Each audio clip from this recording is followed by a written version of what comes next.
In Kentucky, a record number of people are dying from drug overdoses. The Good Samaritan Law is meant to save lives by encouraging people to call for help instead of leaving someone to die. But there's another part of the law that some believe enables addicts.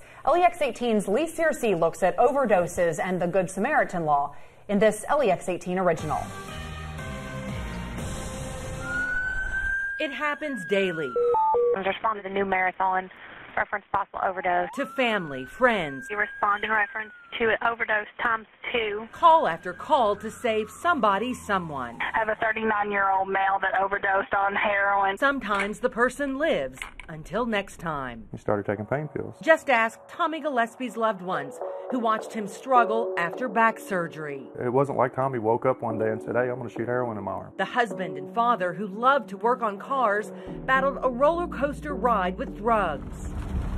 And we're looking for him for 2 hours. In October 2016, Gillespie's cousin says he was found unconscious in a Lexington shopping center. He was in the vehicle when he overdosed. First responders took him to a hospital and saved his life. He didn't really know where he was. Teresa Goodlett says he was on parole, but never charged. He left the hospital free and clear, along with some life-saving backup in case of another overdose. There were 2 things of Narcan in his belongings. 13 months later, Gillespie, who tried to live a clean life, died after overdosing on fentanyl. Relatives wonder if going to jail with mandatory treatment would have made a difference. I think with all my heart he would be alive had he had to be accountable for what he did. Kentucky's one of 40 states with a Good Samaritan Law. Enacted in 2015, it protects people from prosecution if they report an overdose or OD themselves.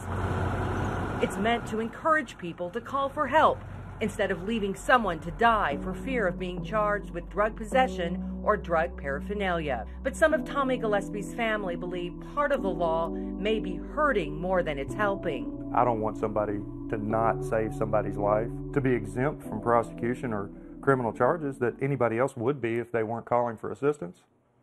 Is crazy. The numbers keep increasing. In 2016, Kentucky reported 13,000 overdose cases in emergency rooms. 1,404 people died. 2017 numbers are expected to be even higher. So is the law working? I don't consider it enabling. I consider it dealing with a problem. Kentucky's Director of Drug Control Policy says the state spends $1.5 million a year to supply emergency responders and hospitals with Narcan and counselors to help addicts. He doesn't believe the law gives them a pass. A person passed out behind the wheel because they've been drinking is not about to die. The person who's laying there in an opioid an opioid overdose, they're going to die. We're trying to save their life. Tommy Gillespie's family questions if this is the right kind of help. I think that they need to be held accountable for their actions. I don't think that ignoring what they've done will help anybody. It didn't help him. Covering the news, Lee Searcy, LEX 18 News.